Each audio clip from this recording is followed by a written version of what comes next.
A'udzu billahi minasyaitonir rajim. Bismillahirrahmanirrahim. Assalamualaikum warahmatullahi wabarakatuh dan salam sejahtera kepada semua para penonton dan pendengar live cerita seram malam mistik Bro-Fi daripada seluruh Nusantara. Apa khabar semua? Semoga anda semua berada dalam keadaan sihat dan sejahtera. Kisah yang pertama pada malam ini yang akan Bro-Fi kongsikan kepada anda semua iaitu mengenai dugaan travel kerja sebagai peguam. Wow, macam mana kisahnya ya? Assalamualaikum warahmatullahi wabarakatuh dan salam sejahtera buat semua pendengar live cerita seram malam mistik Bro-Fi. Aku ni salah seorang yang tiap-tiap hari dengar malam mistik Bro-Fi dekat YT katanya. Sahaja-sahajalah dia kata nak kongsi dengan korang semua pengalaman aku sepanjang aku bekerja. Katanya, aku pernah bekerja sebagai peguam. Base dekat Batu Pahat, Johor. Tapi firma aku ni ambil jugalah kes-kes luar Batu Pahat.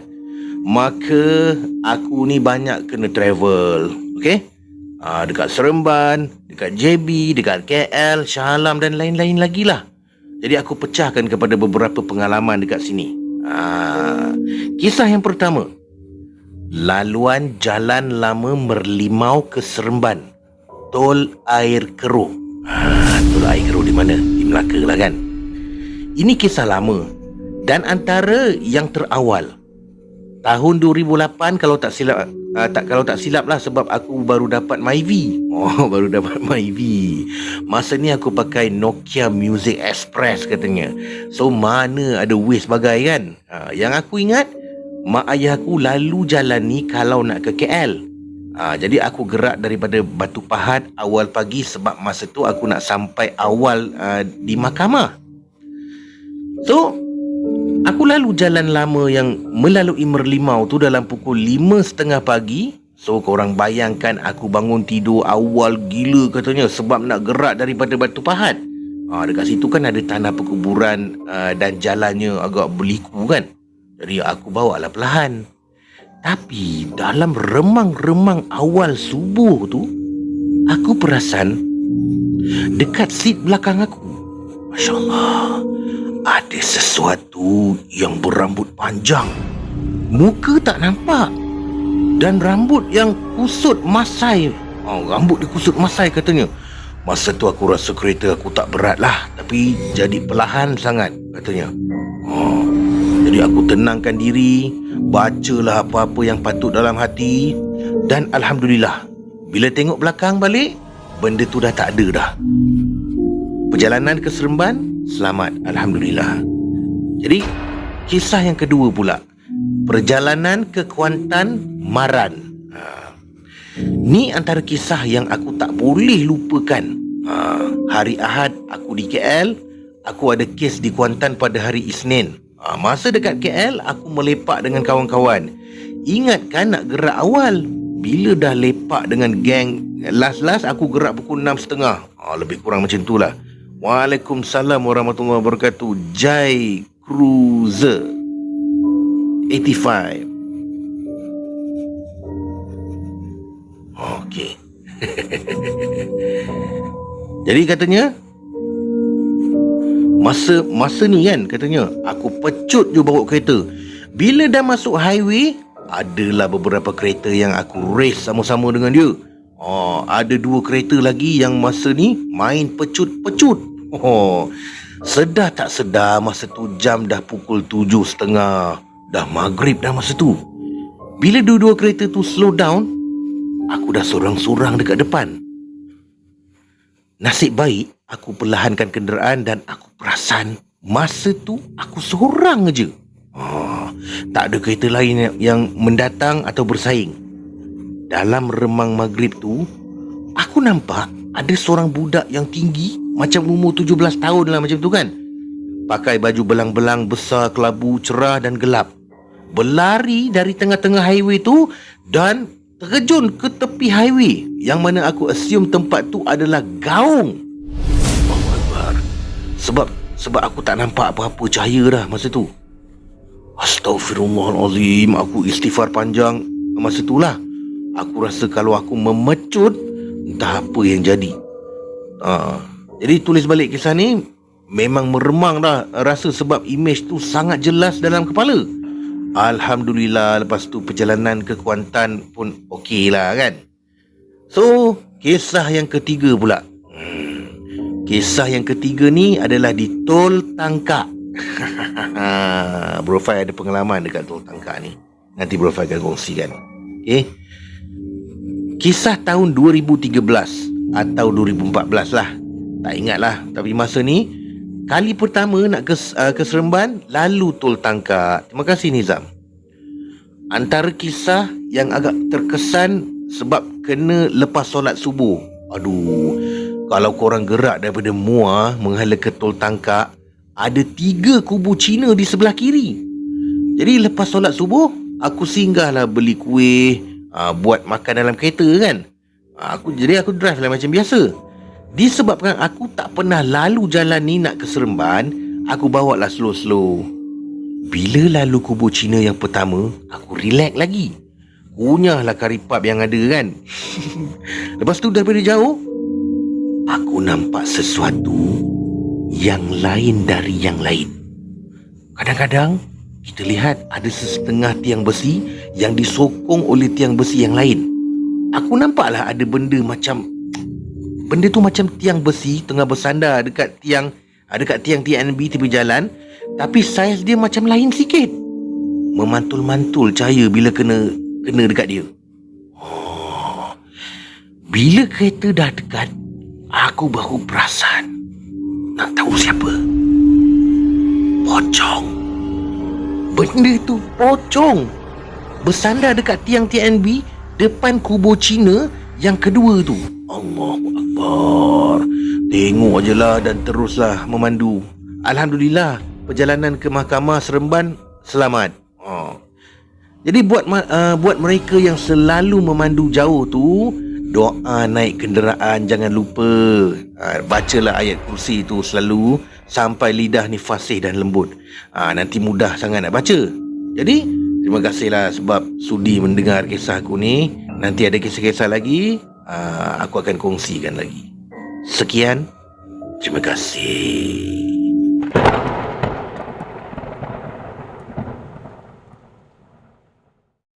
Okey, Bro Fai dah janjikan kepada anda semua kan. Bro Fai ada pengalaman dekat Tol Tangkak tu. Masa tu kejadian tu bulan Ramadan. Masa tu arwah tu Bro Fai meninggal. So Bro Fai terpaksa selepas urusan pengebumian pada siangnya tu kan, lepas daripada buka puasa di rumah ni lah, di kampung kan, di Muar kan. So malam tu dalam 11.30 Bro Fai terpaksa balik ke KL. Dalam jam berapa dekat-dekat pukul 1 lah, Bro Fai berada di Tol Tangkak. Selepas bayar tol tu, kita akan ada bulatan nak menghala ke arah KL lah. Jadi semasa Bro Fai berada di bulatan selepas tol tu kan, Bro Fai ada nampak ramai orang mendaki kawasan bulatan tu. Bro Fai tanya, ada bas rosak ke kan? Sebelah Bro Fai isteri lah kan. Jadi isteri pun cakap, ini mesti ada bas rosak dekat bawah ni kan.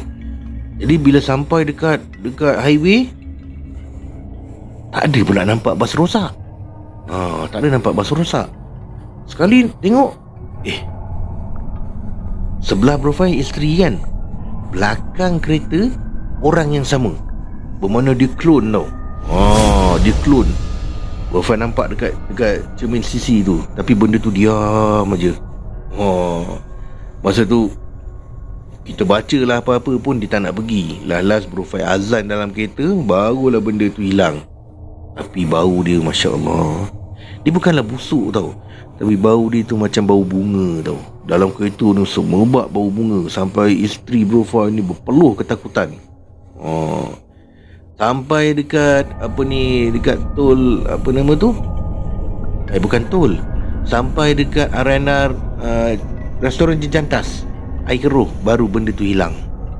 Korang bayangkan berapa lama dia berada dalam kereta profile dekat belakang. Itu pengalaman lah, pengalaman profile bersama isteri semasa di tol tangkap.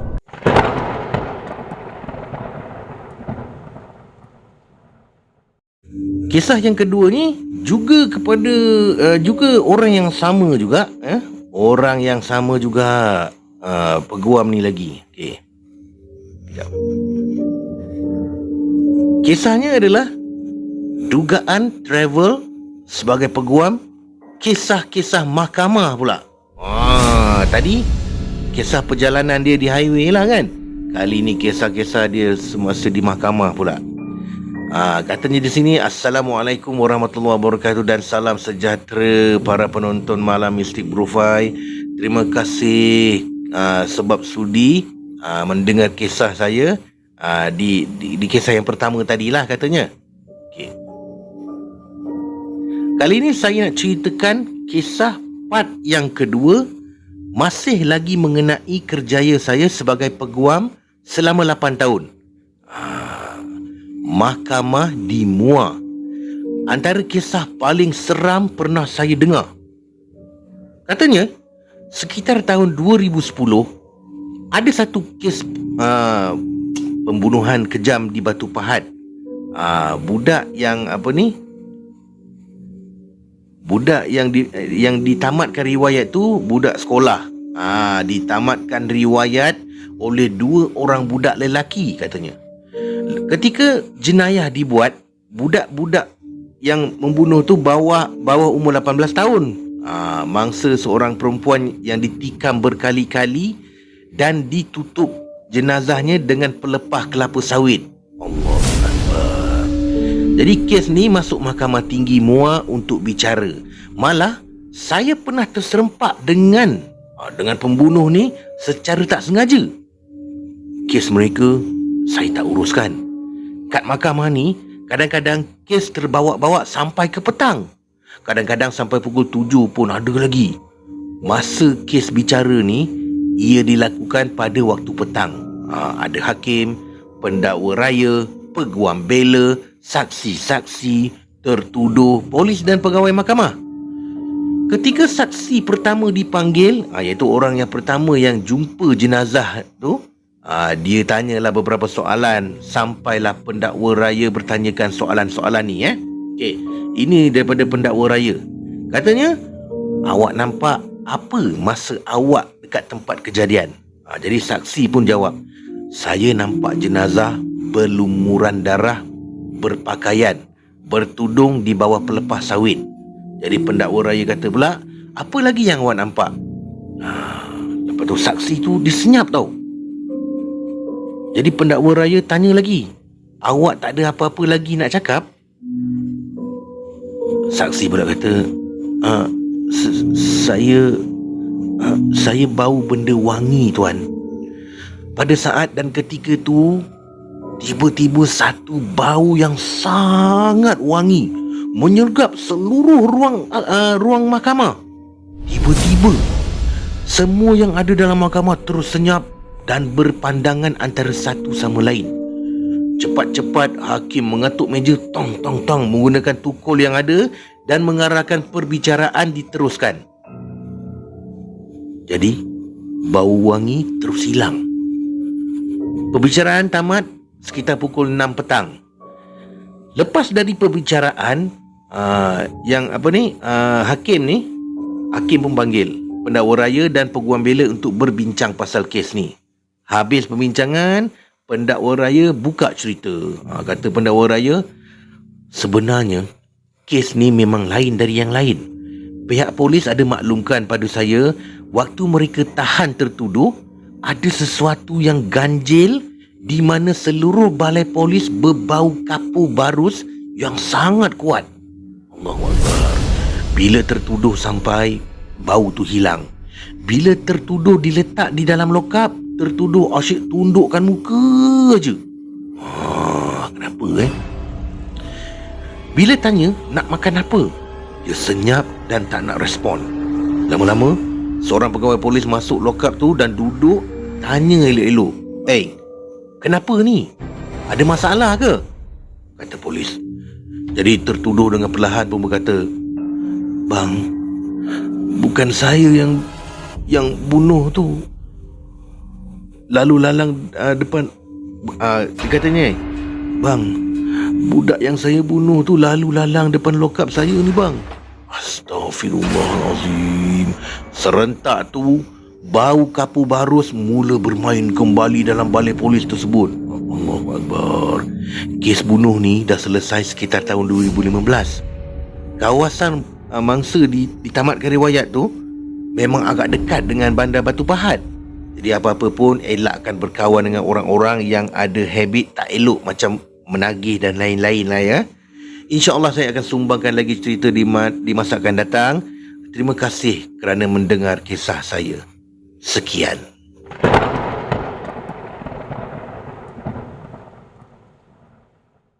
Kisah yang seterusnya, iaitu kisah yang ketiga. Tajuknya adalah Masjid. Masjid Masjid ada hantu ke? Okey, kita dengar dulu kisah ni ya. Assalamualaikum dan salam sejahtera. Waalaikumsalam warahmatullahi wabarakatuh. Kali ni aku ingin berkongsi 3 kisah pengalaman beberapa orang yang terjadi di sebuah masjid. Masjid ialah tempat beribadah yang khusus seperti solat dan iktikaf bagi orang Islam. Jadi seharusnya kita menjaga adab dan tingkah laku kerana masjid itu adalah rumah Allah Subhanahu Wa Taala. Tempat yang suci dan tidak boleh sewenang-wenangnya melakukan apa saja. Jika tidak, kita ni seolah-olah menghina dan tidak menghormati tempat ibadah tersebut. Semoga perkongsian ni dapat dijadikan sebagai iktibar untuk diri kita sendiri dan juga insan terdekat, kerana akhlak dan adab sangat penting untuk kita praktikkan dalam kehidupan sehari-hari.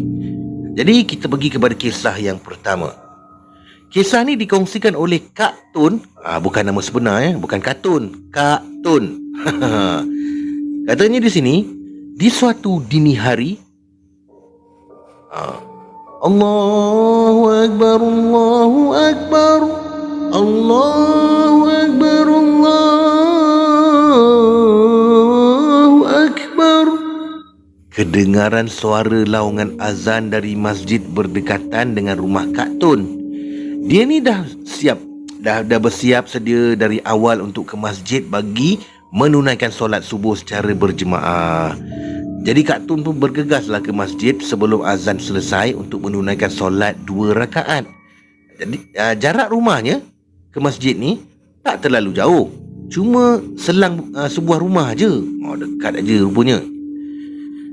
Jadi sampai saja di masjid, Kak Tun menoleh ke pintu masjid bahagian muslimah.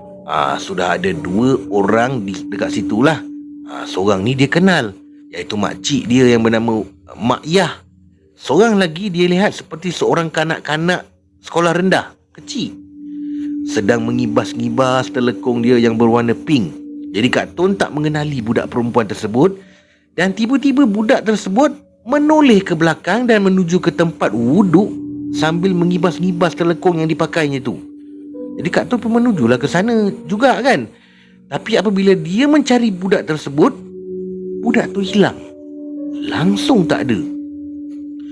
Hajat di hati ni nak bertegur sapa, namun setelah diperiksa, batang hidung budak tu pun tak muncul. Jadi Kak Tun masuklah ke dalam masjid dan menunaikan solat sunat 2 rakaat. Sempat dia bertanya pada Mak Yah mengenai budak tersebut. Namun Mak Yah tak tahu menahu pasal budak tu. Menurut Mak Yah, dia hanya berdua saja. Memang Mak Yah dan suaminya datang awal ke masjid untuk membaca Al-Quran sementara menunggu waktu subuh. Jadi seusai solat subuh, Kak Tun pun bergegaslah mendapatkan suami dia, Pak Rafi. Pak Rafi di mana suaminya turut berada di masjid tu juga.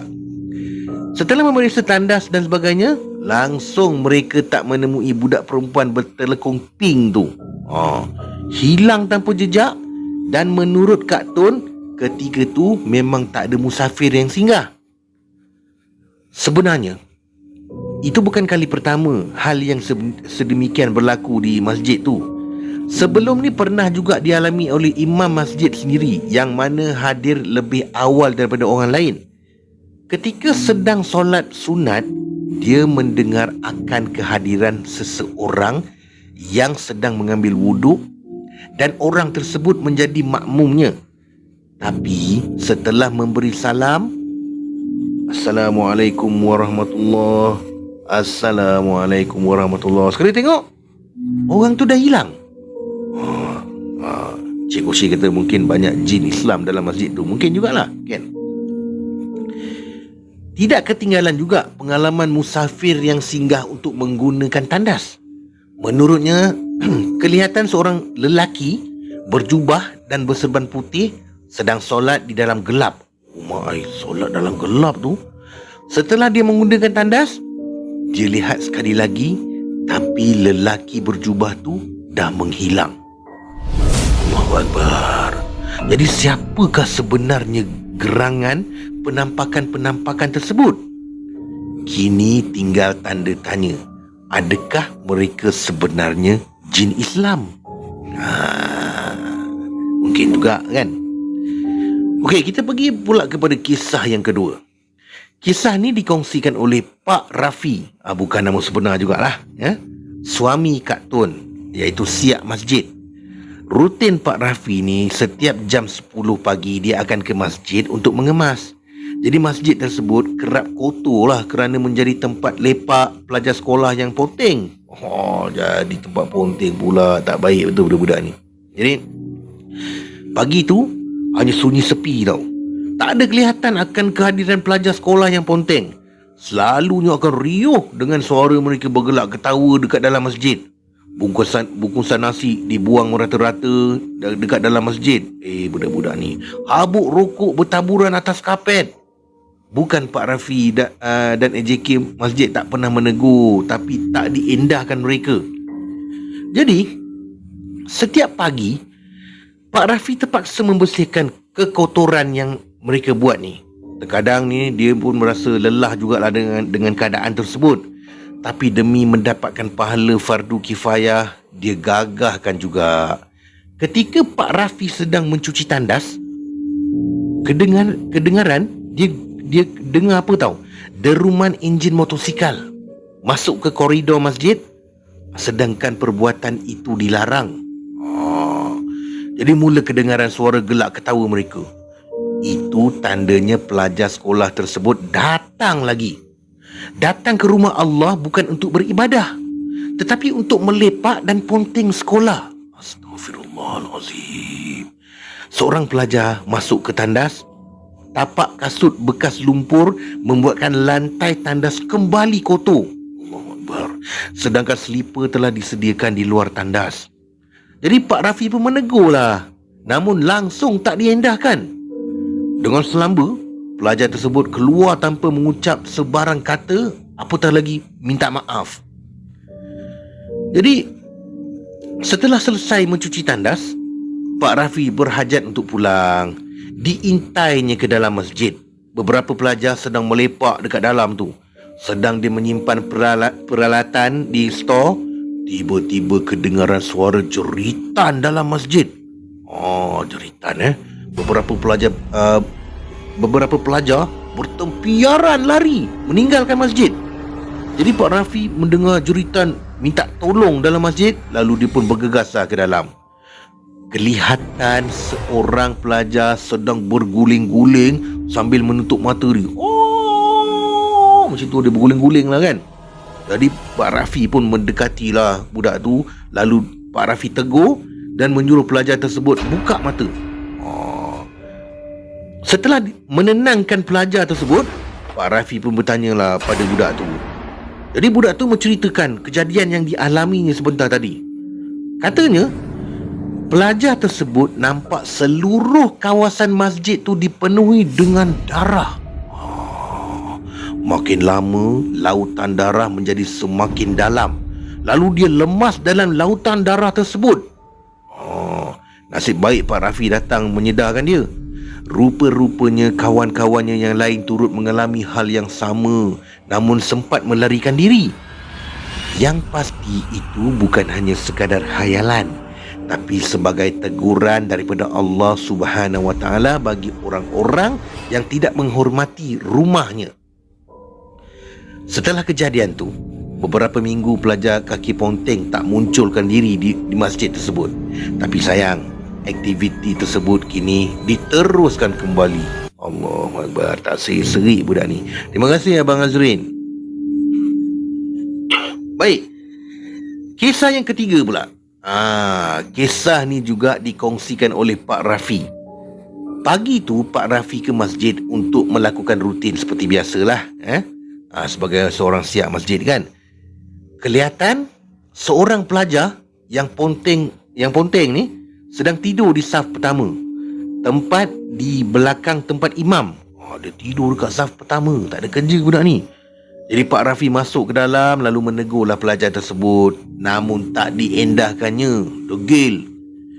Dalam hatinya berkata, nasib baik anak orang, kalau anak sendiri mesti berbirat atas belakang dikerjakan ni. Jadi dia pun menyambunglah tugasannya seperti biasa sehingga selesai, lalu pulanglah ke rumah. Sempat dia menjenguk ke dalam masjid, pelajar tu masih lagi nyenyak tidur. Dan apabila hampir waktu solat Zuhur, Pak Rafi ke masjid balik. Ketika dia sampai, bilal masjid tersebut, Pak Him baru saja tiba. Kelihatan seorang pelajar sedang tidur di kaki 5 masjid, berhampiran dengan tong sampah. Jadi Pak Him dan Pak Rafi mengejutkan pelajar tersebut. Jadi bila pelajar tu bangun, dia seakan terpinga-pinga tau. Ketika tu baru Pak Rafi perasan pelajar tersebut yang tidur di saf pertama pagi tadi. Subhanallah, pasti ada sesuatu yang mengangkat dia ke dekat tempat tong sampah tu. Soal siapa yang angkat, wallahu alam. Jadi itulah dia kisah-kisah kisah-kisah misteri di masjid. Sekian, terima kasih.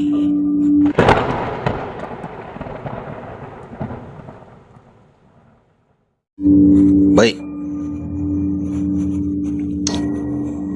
cerita diteruskan lagi. Kisah yang keempat betul, kisah yang keempat. Kisah yang keempat ni tajuknya adalah hantu pengantin perempuan. Kata Cik Koshi, saya masa budak, saya dengan geng paling nakal masa dalam masjid. Tapi Alhamdulillah, syukur Alhamdulillah, sekarang dah tak nakal lagi. Baik, tajuknya adalah hantu pengantin perempuan.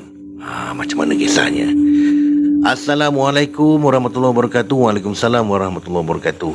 Saya Lin ingin berkongsi kisah saya sendiri yang sampai sekarang tetap menjadi misteri. Ini adalah pertama kali saya kongsikan kisah saya, jadi maaflah jika ada kekurangan katanya. Mesti lawan tu ni. Wallahu alam. Jadi ini berlaku semasa saya berumur 13 tahun. Saya ni kerap pergi ke kebun getah di belakang rumah. Ramai orang cakap kebun getah tu menakutkan. Terima kasih Zara Ali. Kebun getah, orang kata kebun getah tu menakutkan orang kampung. Orang kampung selalu cakap mereka ada ternampak kelibat seperti Pontianak. Dan orang yang sudah lama meninggal dunia membawa cangkul atau membawa kakinya yang telah patah akibat peperangan zaman dulu, dan rohnya berkeliaran di kebun itu. InsyaAllah. Terima kasih Mupiko. Jadi pada satu hari di sekitar jam pukul 11.25 pagi, saya ni keluar jalan-jalan seorang diri lah ke kebun tu. Semasa saya keluar, cuacanya agak mendung. Terima kasih tadi yang beri-gift. Okay.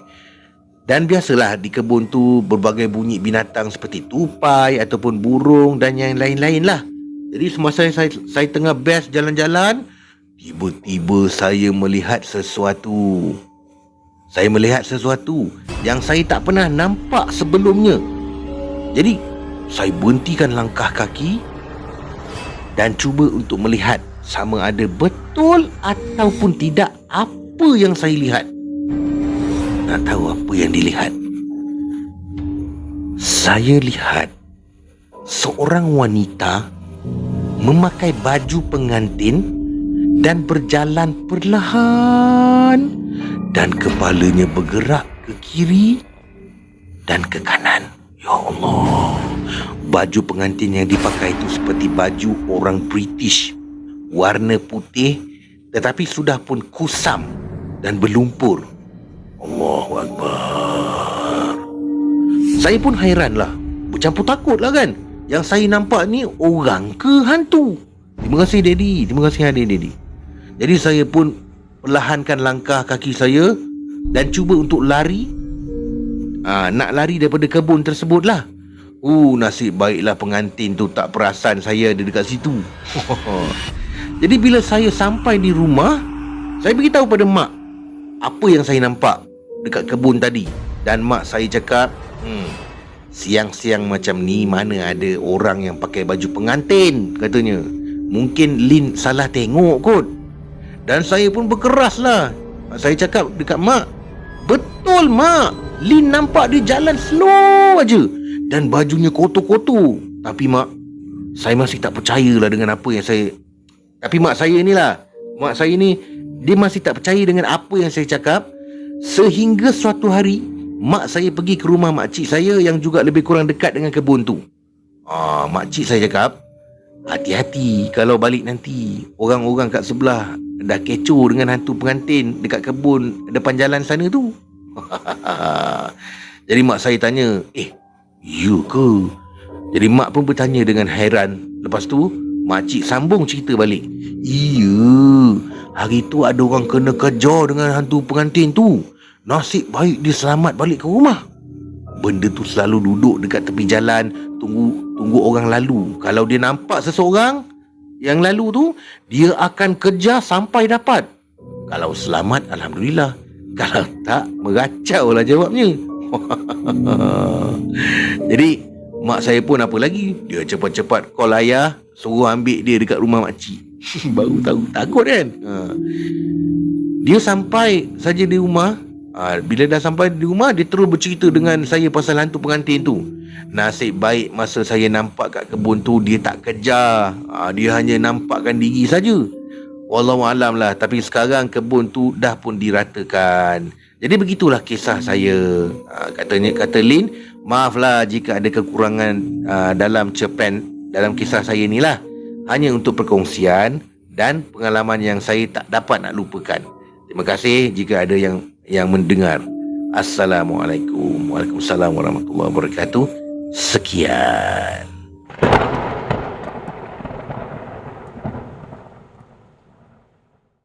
Kisah yang seterusnya,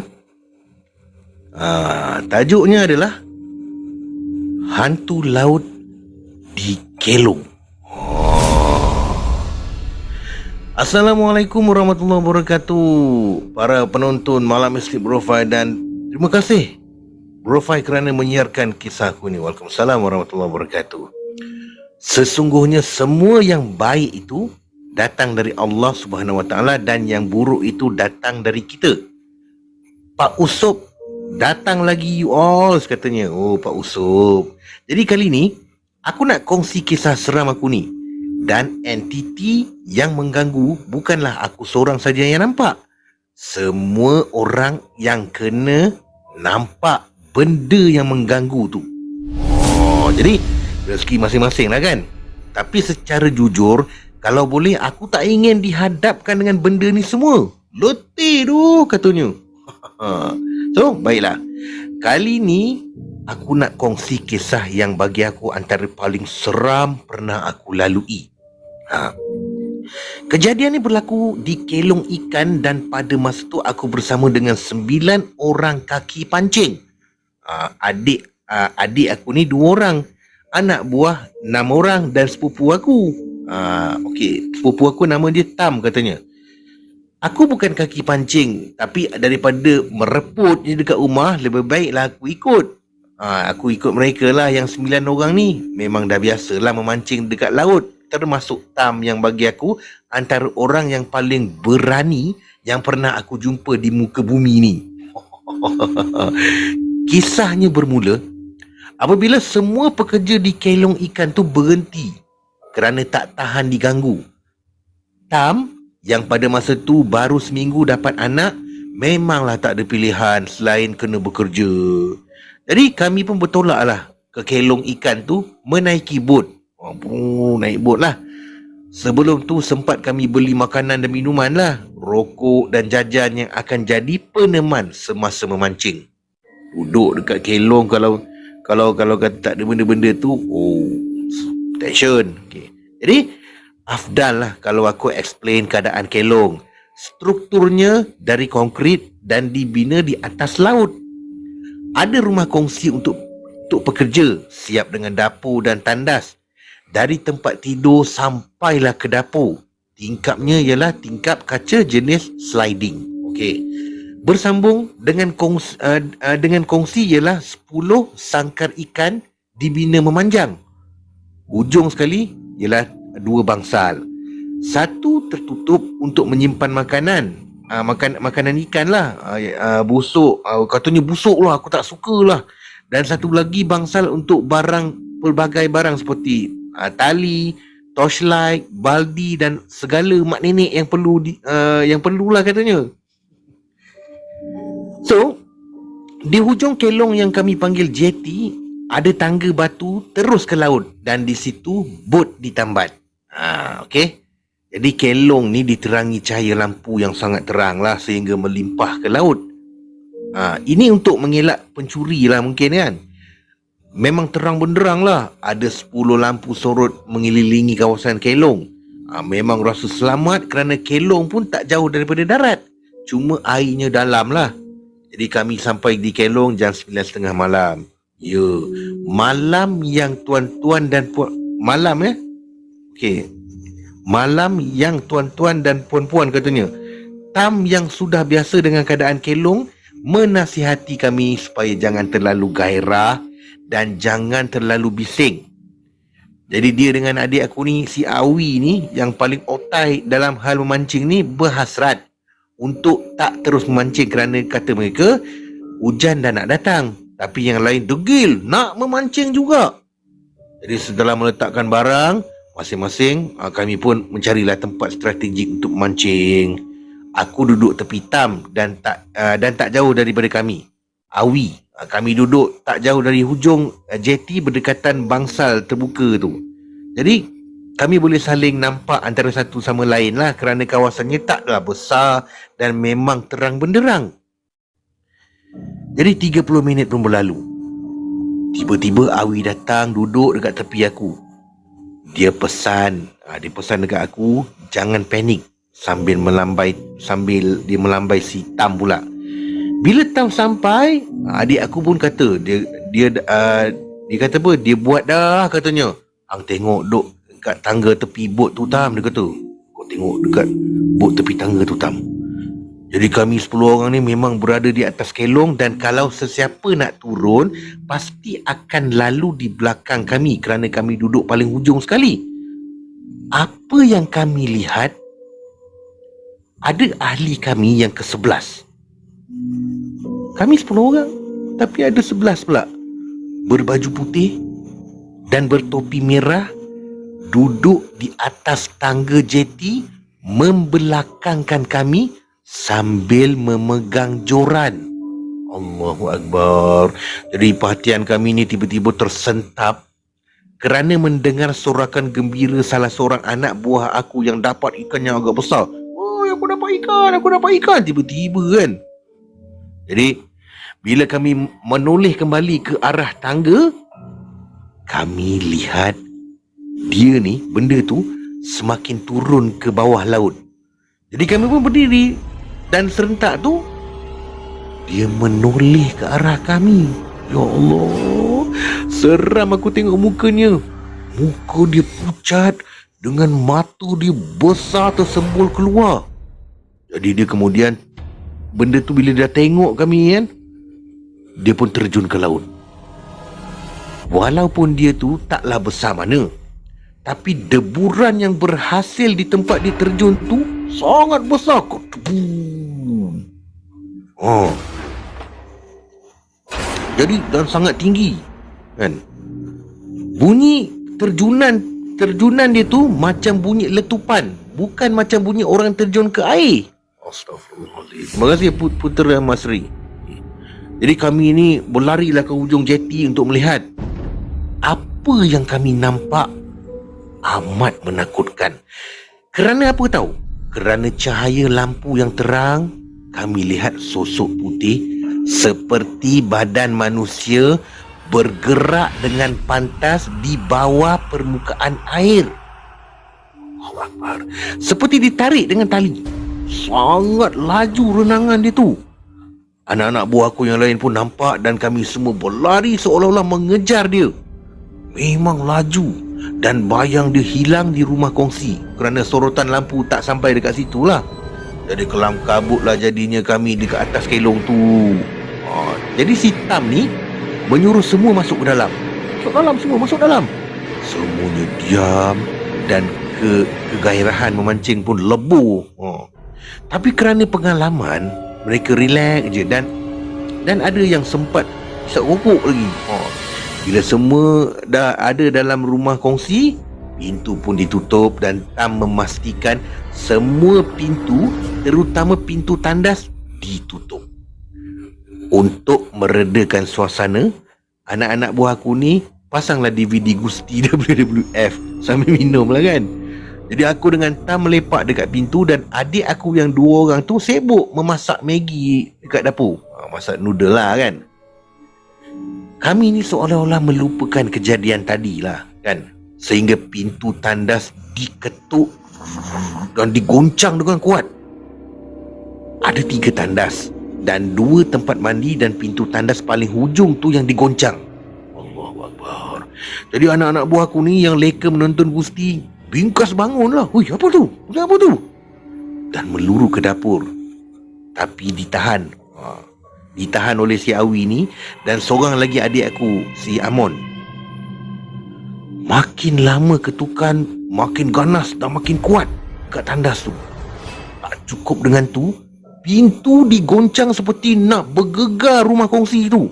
Jadi Tam yang dari tadi seperti menyimpan marah, pergi ke dapur dan mengeluarkan parang dan meluru ke tandas. Seraya tu, ketukan dan goncangan tu hilang. Allahu Akbar. Jadi tak lama kemudian hujan pun turun. Benar kata Tam dan Awi, hujan ni akan turun. Hujan turun dengan angin kuat pula tu. Jadi memaksalah kami ni untuk tinggal di kongsi. Nak balik memang sangat bahayalah. Barulah nampak riak ketakutan di wajah anak-anak buah aku ni. Masa-masa sekolah menengah lagi masa tu. Tapi Amon, Awi dan Tam tenang je, relax lah kan. Jadi si Amon ni menyuruhlah kami membaca surah Ayatul Kursi dengan kuat sekali. Kami pun membacalah apa yang kami tahu sambil mata Tam meliar memandang keluar. Dia kata, "Silaka sungguh menatang ni. Kau tegak sungguh," kata Tam. Belum sempat habis dia berkata kan, kami terdengar seperti kaca tingkap dilanggar sesuatu. Gerbung. Semua menoleh ke tingkap kerana tingkap di belakang kami. Kami semua nampak seperti apa tahu? Seperti lembaga seorang lelaki melekat di kaca tingkap dekat luar tu. Walaupun badannya melekat di cermin, tetapi kepalanya ni seolah-olah bergerak. Meliuk-liuk memandang kami semua. Astaghfirullahaladzim. Wajahnya tak jelas sebab hujan dan angin. Tapi itulah yang kami semua nampak. Apa yang pasti, dia datang lagi. Kerana aku kenal kulitnya yang pucat kehijauan, serta baju putih yang dipakainya tadi tu. Hilang juga macu anak-anak buah aku ni apabila mereka berpeluk ketakutan. Jadi aku pun memanglah sangat takut lah kan. Tapi kerana aku paling tua, aku tak boleh tunjuk sangat perasaan takut aku tu. Cuma aku banyak membaca surah Al-Fatihah dan Al-Ikhlas serta Ayatul Kursi. Sekali lagi Tam ambil parang, dia buka pintu dan mengejar benda tu. Dia yang tiba-tiba lenyap. Tam dan Awi berlari dalam hujan sehingga ke hujung jeti. Tapi setakat itu sajalah yang kami nampak. Tak lama kemudian, mereka pun balik. Wajah Tam amat serius, berbeza dengan wajahnya yang biasa yang suka buat lawak bodoh tu. Lawak bodoh. Sehingga tengah malam, hujan masih menggila di luar, tetapi tak ada gangguan dari dia lah. Aman sekejap dunia ni aku rasakan. Jadi kopi pekat kami bancuh, jajan semua dikeluarkan dan asap rokok keluar seperti kereta api steam. Kedepus kan. Keadaan dah kembali seperti normal. Jadi kami mula bersembang lah. Tapi Tam masih lagi diam dan serius. Kenapa Hampa tak usah seronok sangat. Dia tak habis lagi ni, kata si Tam. Kami semua pun terdiam lah dan keadaan menjadi sunyi masa tu. Yang kami dapat dengar hanya bunyi hujan yang menimpa bumbung. Tingkap semua ditutup dengan kain. Dan dalam pada yang sama, mata Tam tak lepas dari memandang ruang di antara bumbung dan dinding bahagian tandas. Jadi sementara menunggu hujan dan angin reda, kami pun ambil lagi giliran untuk lelapkan mata. Semua barang memancing telah siap dibungkus. Lampu juga tak ditutup. Jadi tak lama kemudian kami pun mendengarlah seperti bunyi baldi mengisi makan ikan dipukul-pukul. Kedubung. Makin lama makin kuat. Hujan katanya hujan seperti mau reda lah ketika tu. Semuanya meninjau-ninjau keluar melalui kain yang digantung. Tak ada apa-apa yang kami nampak. Dan ketika inilah kami dengar Tam menjerit, "Oi, tut!" Dia sebut perkataan yang tak sepatutnya lah kan. "Hang mau apa lah?" Kami semua menyurut kepada pandangan Tam. Tam ni dah mental dia dah koyak lah kan. Tam ni di antara ruang bumbung dan dinding di tandas, kami nampak tangan yang kurus, pucat, meraba-raba, cuba nak membuka pintu keluar yang sememangnya sudah dikunci. Ya Allah, memang tak ada manusia yang boleh buat aksi itu kerana di sebalik dinding tandas ialah laut lepas dan kelong dibina agak tinggi. Tangan saja, tapi luar biasa panjang dia tu. Kurus dan amat pucat. Kehijauan dengan luka-luka yang jelas. Sekelip mata, tangan tu seolah ditarik daripada luar. Masa tu kelang kabut jugalah sebab kali ni dia betul-betul berani mengganggu tau. Jadi tak boleh jadi ni. Lagi lama, lagi parah, kata Tam lantas menyuruh kami semua pergi ke bot walaupun keadaan masih lagi hujan. Katanya jangan berhenti baca Ayatul Kursi sehingga semua kaki kami menyentuh tanah bila sampai.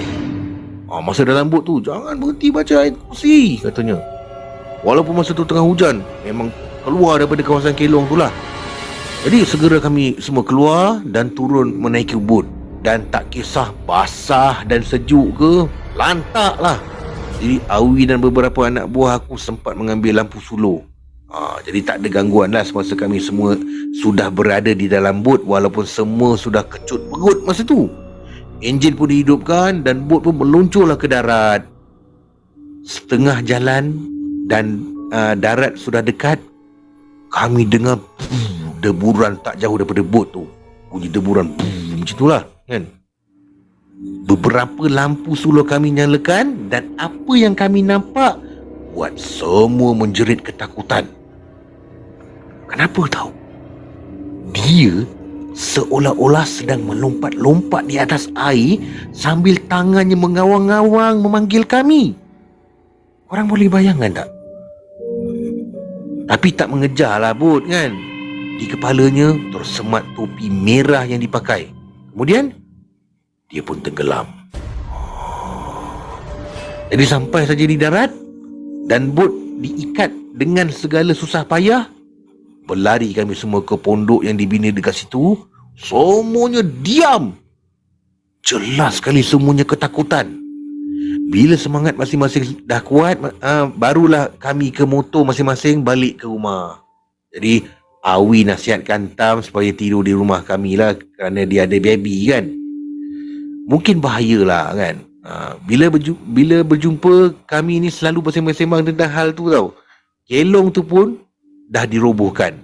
Adik aku juga dah jarang memancing di laut kerana dia juga sudah ada anak. Jadi Tam pun membawa anak isterinya menjadi mando di Perak. Apa yang terjadi tidak kami ketahui. Kenapa dia mengganggu? Mungkin ada silap kami yang menimbulkan kemarahan dia lah. Wallahu alam. Sekian. Terima kasih.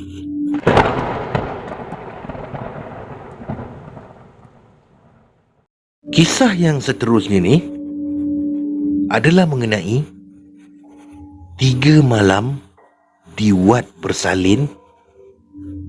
Katanya kisah seram sebelum aku melahirkan. Melahirkan anak lah. Assalamualaikum dan hai kepada semua para penonton dan pendengar Malam Mistik Bro Fai. Terima kasih Bro Fai kerana sudi siarkan cerita aku ni. Waalaikumsalam warahmatullahi wabarakatuh. Dah lama sebenarnya aku nak kongsi kisah ni, tapi aku masih trauma setiap kali ingat semula kisah ni. Tapi aku tahu mesti ada yang boleh relate dan faham perasaan ibu mengandung bila duduk di Wat, dan dalam kes aku, Wat Bersalin Hospital Kerajaan. Kisah ni berlaku masa aku mengandungkan anak sulung aku tahun 2018. Pengalaman selama 3 malam dalam Wat sebelum bersalin ni bukan saja buat aku serik, tapi sampai sekarang aku masih takut kalau terpaksa duduk di hospital. Walaupun untuk temankan orang lain. Allahu Akbar, dia punya trauma tu ya. Nama aku Ayu, bukan nama sebenar. Masa tu aku sarat 38 minggu dan disebabkan tekanan darah aku tinggi, doktor pakar sarankan untuk aku masuk wad lebih awal untuk pemantauan. Aku akurlah. Lagipun ini anak pertama aku. Mana berani nak bantah cakap doktor kan? Jadi suami pun hantarlah aku masuk wad bersalin Hospital XXX ni lah. Aku takkan sebut nama dia lah. Tapi hospital kerajaan yang agak besar lah di negeri Selangor. Masa tu waktu petang tau. Jadi suami ni cuma boleh temankan sampai waktu lawatan tamat je lah. Jadi bila azan maghrib berkumandang, nurse halau semua suami dan ahli keluarga keluar. Aku mula rasa sebak lah, sunyi.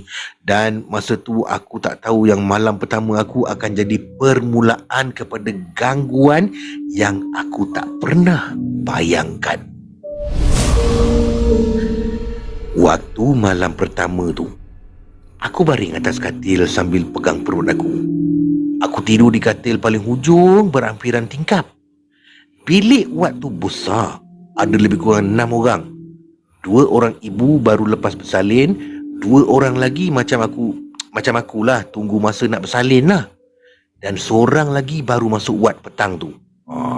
Jadi lepas nurse matikan semua lampu dan keadaan jadi gelap kecuali cahaya samar dari koridor dekat luar je. Jadi aku ni cubalah pejamkan mata, nak tidur lah ni kan. Tapi mata aku langsung tak boleh lelap. Jantung aku rasa berdebar sangat. Aku tak pasti sama ada sebab baby banyak bergerak atau sebab aku rasa tak sedap hati. Jadi dalam pukul 1 pagi, aku terdengar bunyi rantai diseret. Rantai. Bunyi rantai diseret perlahan-lahan di lantai wad. Mula-mula aku ingatkan nurse tolak katil pesakit. Tapi bila aku dongak sikit kepala, tak ada sesiapa. Langkah kaki dah tak kedengaran. Tapi bunyi kring-kring tu masih lagi dekat. Makin hampir dengan katil aku. Aku pun pejamlah mata kuat-kuat dan baca apa-apa ayat yang aku ingat. Bismillah. Bismillahirrahmanirrahim. Macam itulah kan.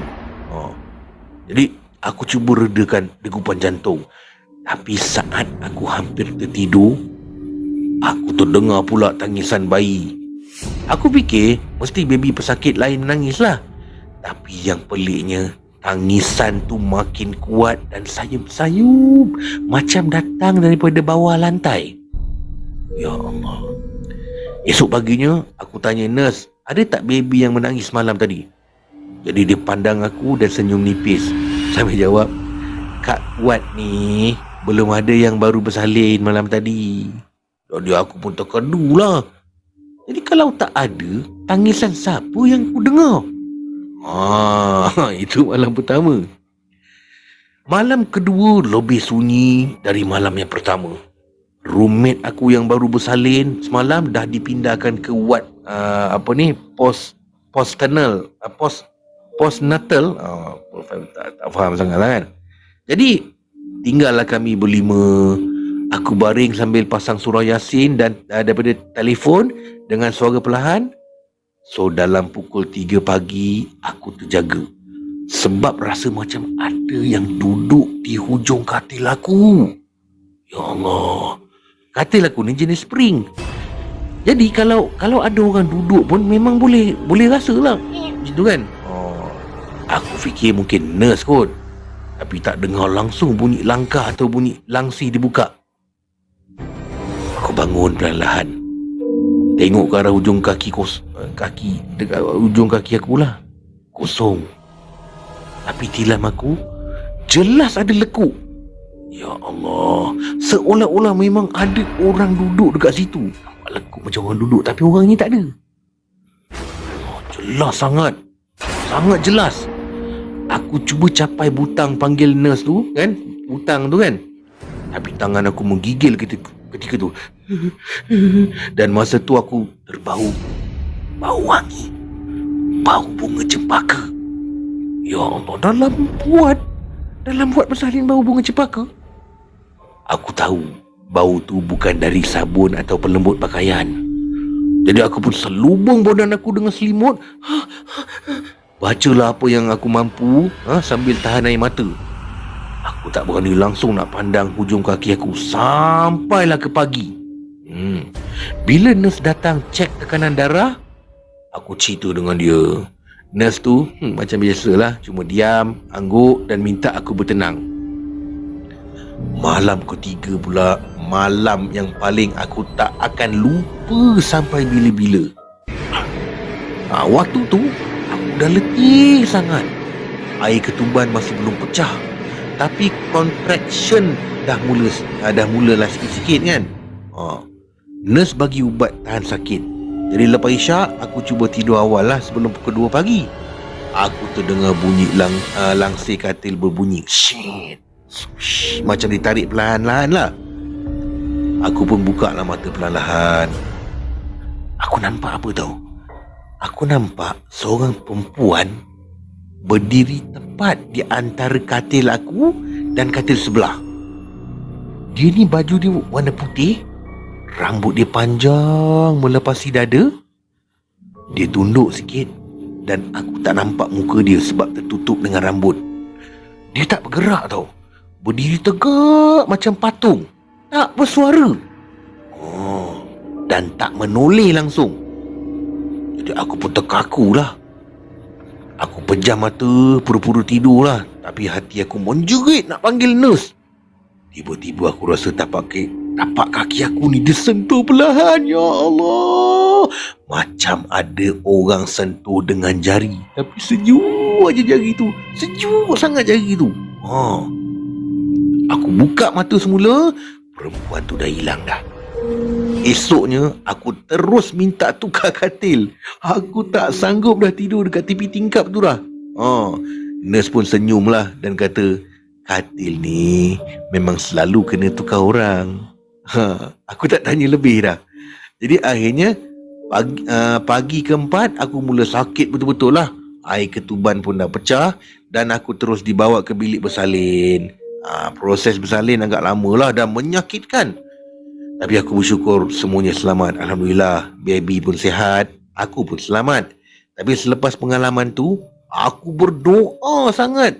Berdoa sangat-sangat supaya aku tak perlu duduk buat bersalin lagi.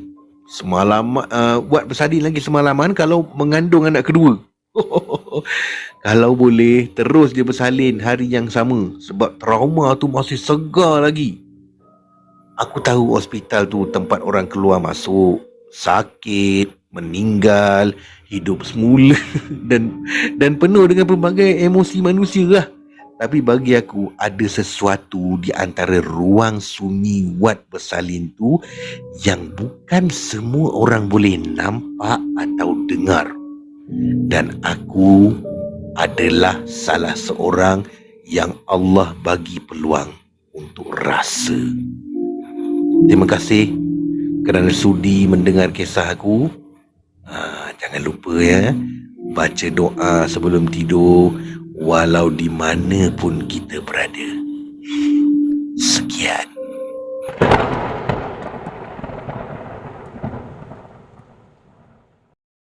Okey. Kita Bro Fai apa ni?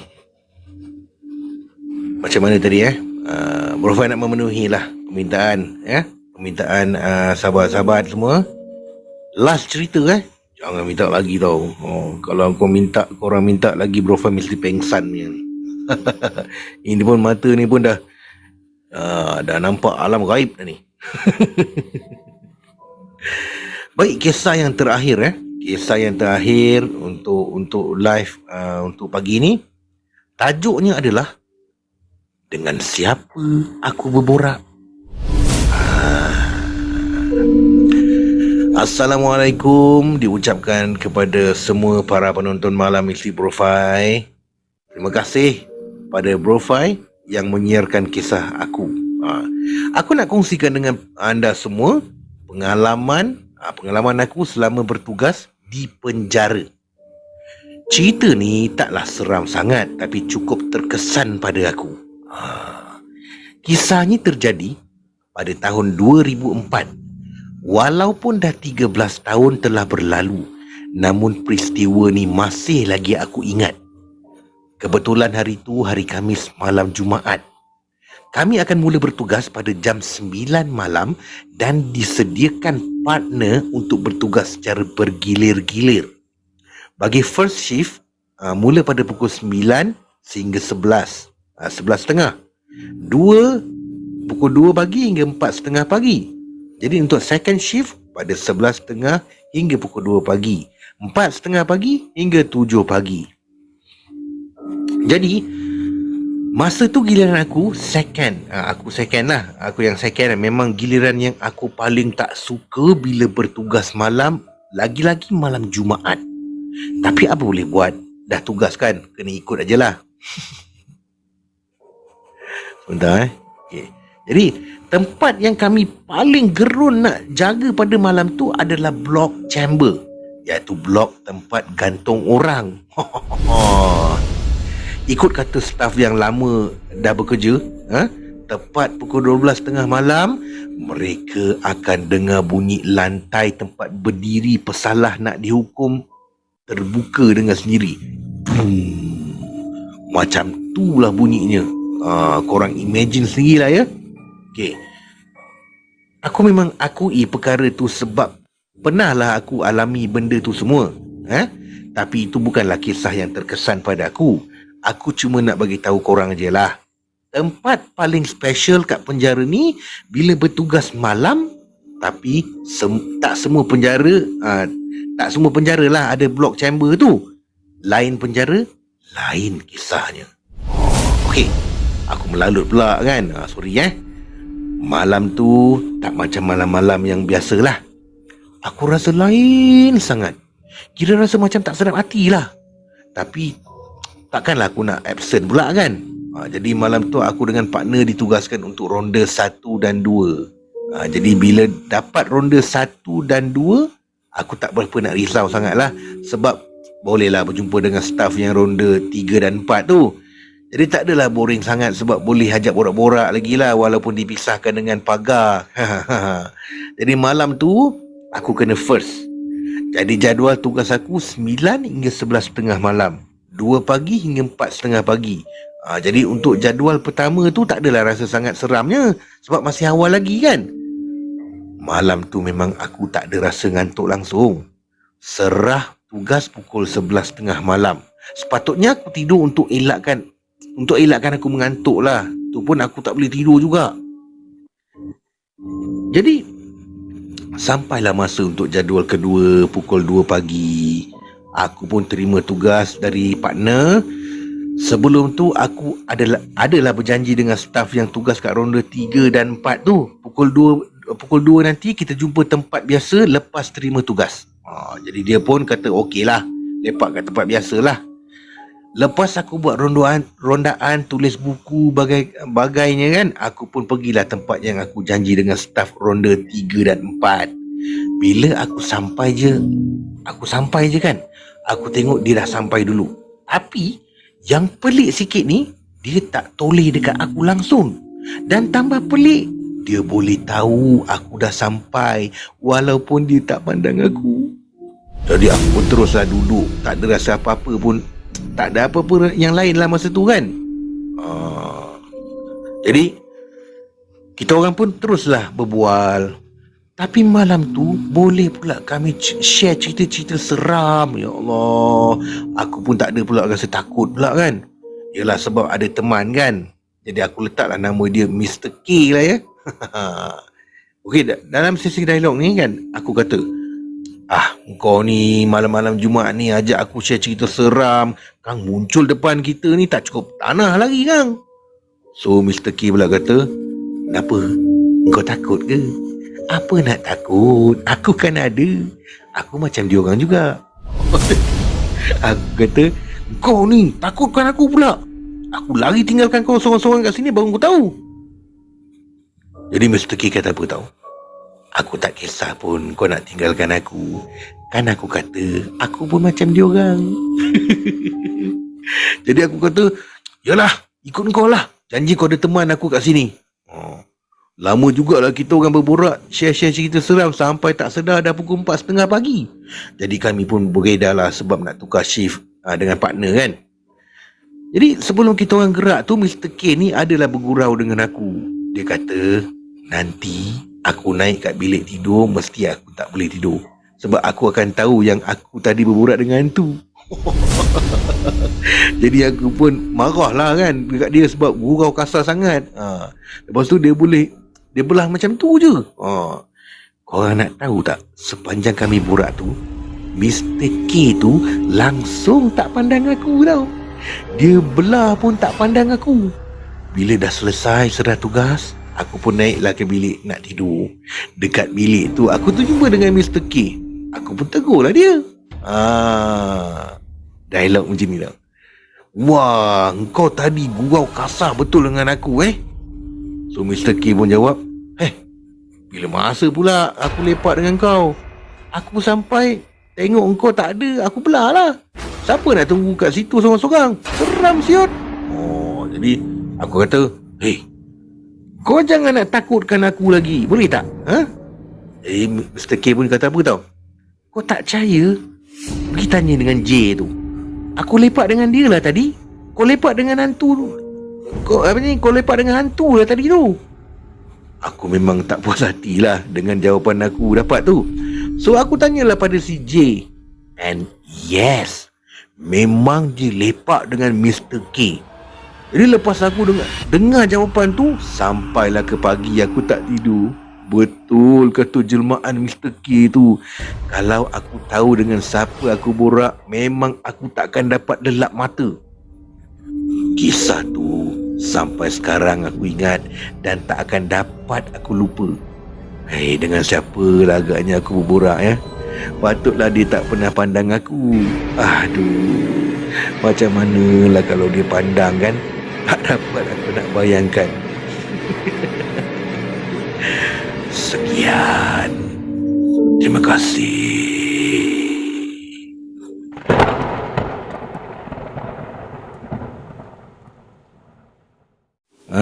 Ton. Profile mata dah kecil. Okay, tak apa. I buka cerita, okay? Okay, tapi jangan panjang sangat lah. Sebab aku dah tak larat dah. Cerita dia pendek je. Okey, Ton.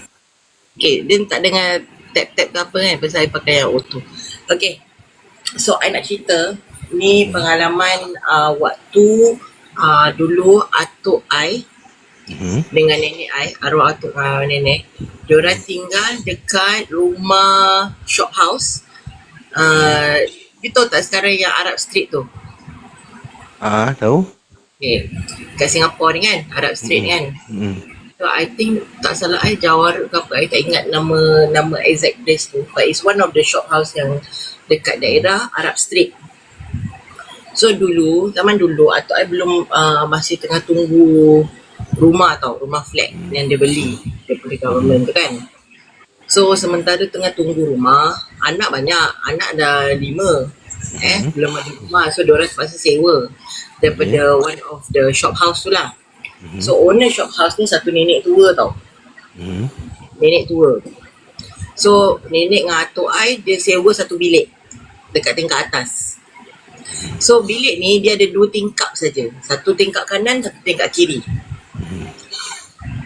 So tiap-tiap malam diorang tidur bersepah lah kat dalam bilik tu kan. Anak beranak kan. My nenek perasan yang sebelum tidur tu semua bersepah. Tingkap diorang selalu tutup. Tapi bila dia bangun dalam pukul 4 pagi, 3 pagi, tingkap dua-dua terbuka. Habis semua tidur berkumpul kat tengah. Macam mana semua boleh tidur berkumpul kat tengah? Kenapa pula? Takkan semua golek-golek semua pergi ke tengah? Tak. Diorang tu tak ada katil lah, je tidur kat floor je kan. Tahu. Tu hari tu nenek I macam muskil lah. So what nenek I buat, nenek I tak tidur. Dia just macam mata tu dia macam action tutup lah. Dia tengok, dia perhati. Dia nak kaji lah kenapa benda terjadi macam tu. Yes. So you know what she saw? Tepat pukul 3 pagi. 3 pagi tingkap belah kiri buka besar. Tingkap ni masih grill tau. Dia just tingkap, lepas tu terbuka besar. Ada kepala melayang masuk dengan usus-usus.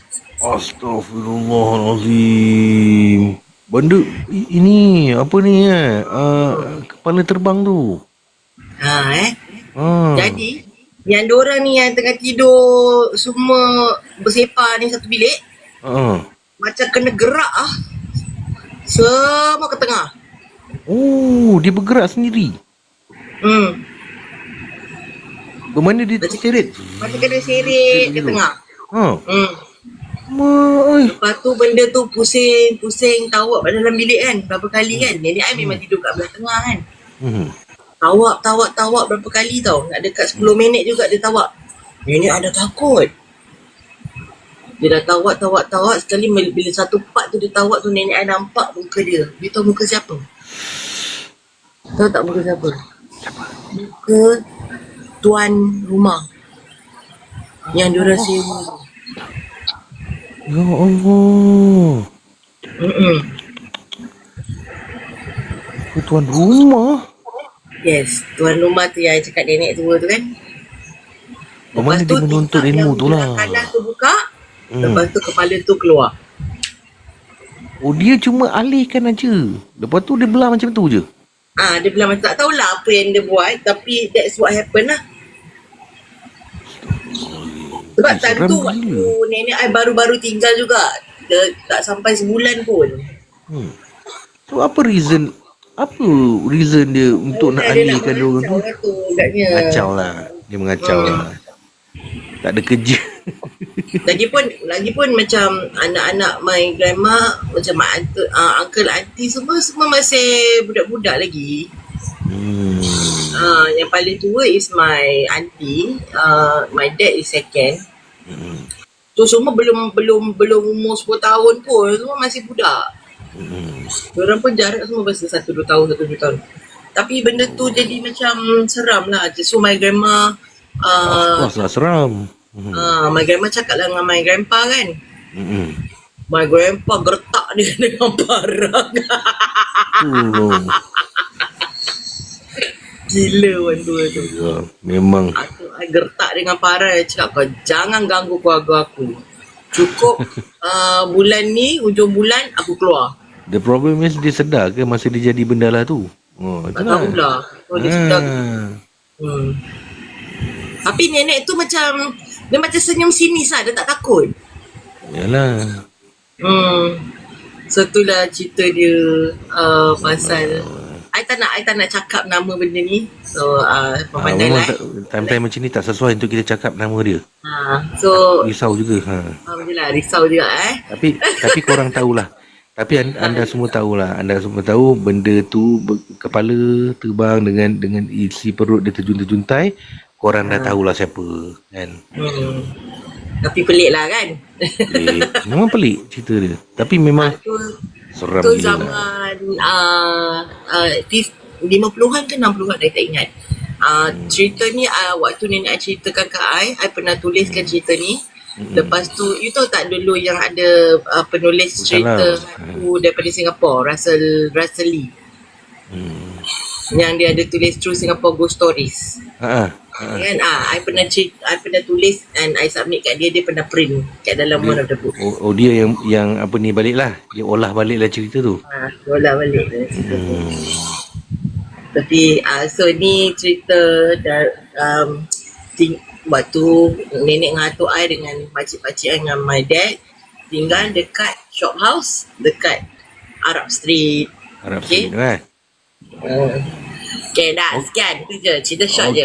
Okey, terima kasih Ton. Ya Allah kan. Nasib baik Ton ni penyelamat jugalah.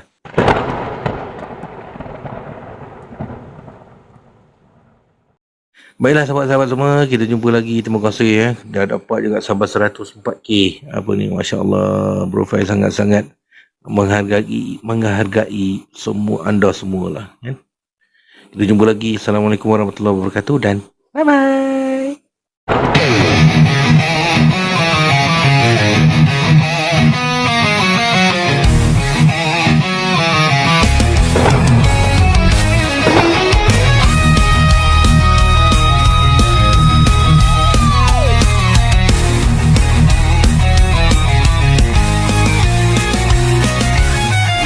Cerita